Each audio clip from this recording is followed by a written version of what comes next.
On July 3rd, 2015, a popular webcomic, XKCD, published a Matrix joke about simulating the Matrix by keeping a network of Tamagotchis alive. It was a referential Matrix joke worth a quick chuckle. But when developer Jeroen Domberg seen this, he thought, wait, but what if I actually built this for real? And after a few weeks, he launched Tamahive, which featured 10 network Tamagotchis that are taken care of by an AI 24/7. And 10 years later, it's still live to this day.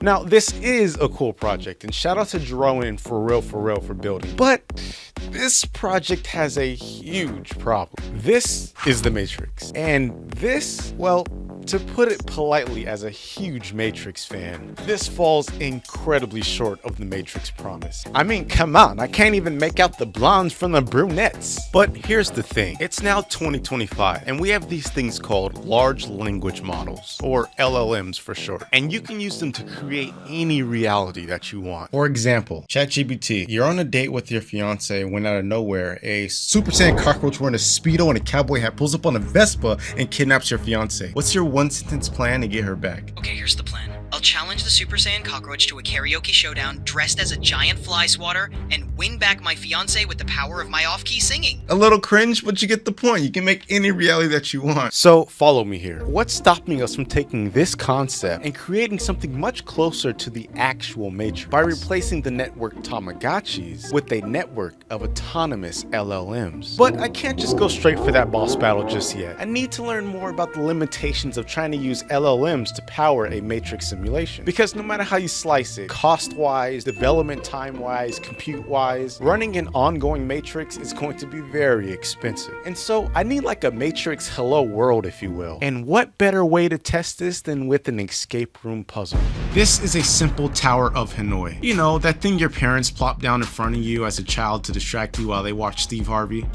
Where you must stack all the discs from heaviest to lightest to win? Well, this puzzle is inspired by that. And why I think it's the perfect Matrix Hello World is because this has 3 cognitive tests in it. Test 1. The weight of each disc isn't immediately revealed to you. So you must go around weighing each disc to reveal and remember their weights. This is a memory test. Test 2. You must navigate an avatar through an environment. Because if we eventually want to use a shared world, we need this environmental awareness test to see if the LLMs can effectively interface with the world. And test 3. First time users don't get any of this information. The only information they are given is, this is an escape room puzzle, and when you solve it, you will see a you win celebration. If you don't see the celebration, the puzzle hasn't been solved yet. This is all the information that you get. This lack of information on how to solve the puzzle is the reasoning test. Oh, and I did a call out on my Discord to give this puzzle a shot, but they have no idea that they're my human benchmarks. So shout outs to them. But let's see how they did. Okay, so I can move. Okay, so I can go up and go left, right. I can move. Right out the gate, placed into a new and unknown environment, my test subjects immediately start to explore how the world works. I can pick it up, I can drop it, and I can set. Okay.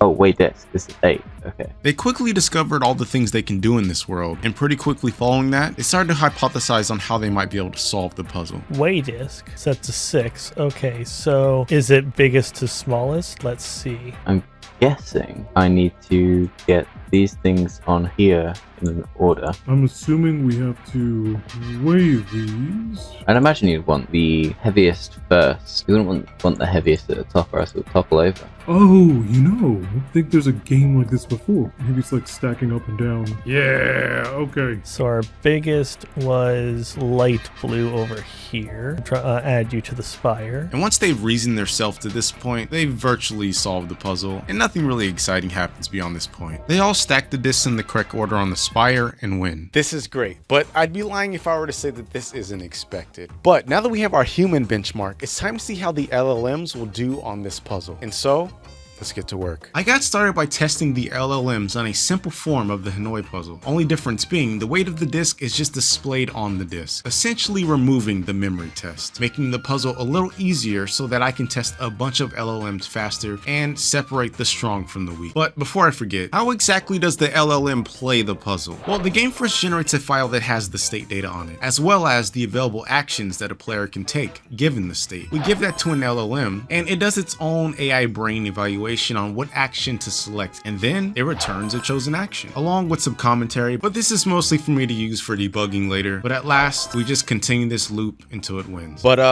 after running a bunch of tests, I'm pretty disappointed with the results. I tested over 20 different models and permutations, 5 of which of those were locally ran models, which means I wouldn't have to pay a single dollar in API cost if it worked. But all of them failed miserably, and only 2 of them did well enough to complete the puzzle, both of which were sadly API called models, which is gonna cost me some money moving forward. Listen guys, I really tried my hardest to give local models a W here. It just didn't work out that way, I'm sorry. But that's not the end of the story, because that was all without any processing on the LLM output. All I was giving it was, here is a thread containing all the history of the game state and your chosen actions. Good luck parsing that, but what action do you want to take next? Which leaves a lot of room for improvement. We need to figure out some way to get the LLMs to solve the full puzzle with all 3 tests, because if the agents don't have good memory, that ain't no matrix that's gonna keep me bricked, alright? So let's try and beef up the competent LLMs so that they can pass the full Hanoi puzzle.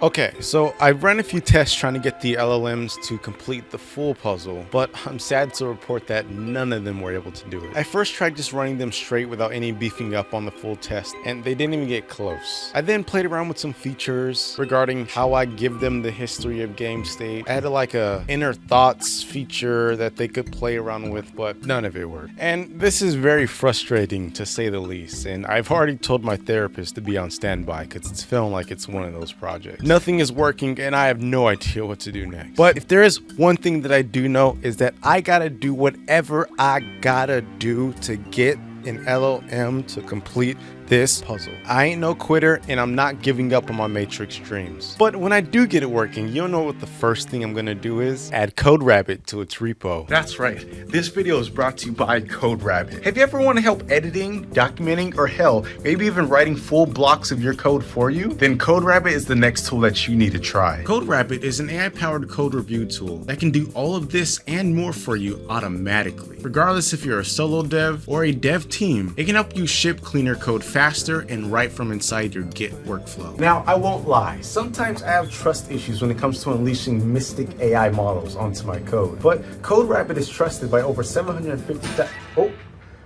make that 775,000 GitHub repos. with approximately 50,000 of those being open source projects. So it isn't just used, it's trusted at scale. You're not gonna fool me to get my code stolen for their AI training data. Well, CodeRabbit promises that they are only storing your data temporarily, so you ain't gotta worry about that, cowboy. So go give CodeRabbit a try today. Head to CodeRabbit.ai, sign up for a 14-day free trial with no credit card needed, watch a quick product walkthrough if you need help to get started, and voila! You now have a trusted coding partner to give you a second opinion on your code. And it doesn't really get much better than that. Unless your project is open source, then it does. Because CodeRabbit is free for open source projects. So thanks to CodeRabbit for sponsoring this video. But now back to the Matrix Hello World project. All right.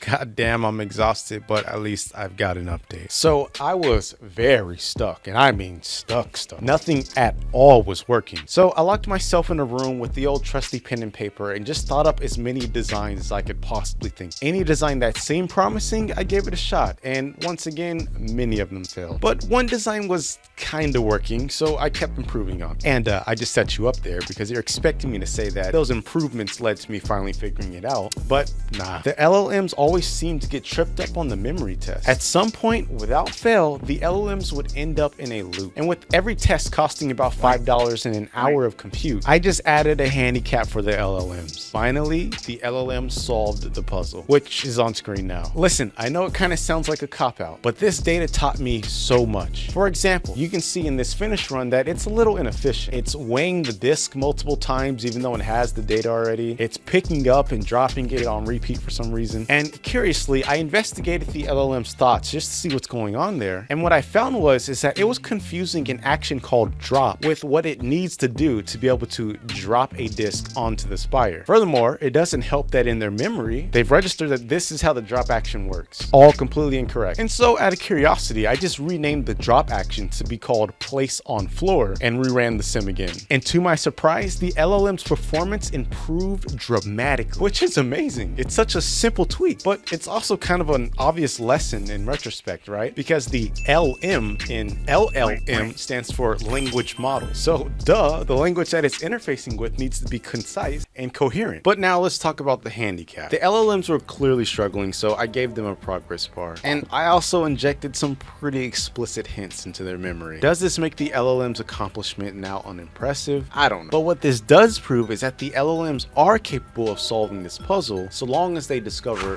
this knowledge. But the real question is, what design will enable them to bridge the knowledge starting from this oblivious point to discovering this key knowledge for solving the puzzle? But ultimately, I want you to be the judge in the comments. Let me know if you want to see me continue following the White Rabbit in a part 2. But lastly, what design did I end up with, you're wondering? Well, it looks a little something like this. The LLM is comprised of 3 components. There is the decision maker, the critiquer, and the memory czar. The game first generates a state with available actions given that state. And first up is the critiquer. The critiquer reviews the history of thoughts from the decider and then provides a critique as well as a suggestion. Next up, the memory czar reviews the game state as well as the history of questions and answers in memory. And then it returns what it believes is the 10 most relevant questions and answers for the decider to consider. And then finally, these are given to the decider along with the current game state for them to make a decision on what action to choose next. But of course, more research is needed. I have probably near infinite different design ideas that I would like to try, but I really have to figure out how to get this working using local models because API costs are going to become a real issue here shortly. But that's where I'm going to leave it for this video.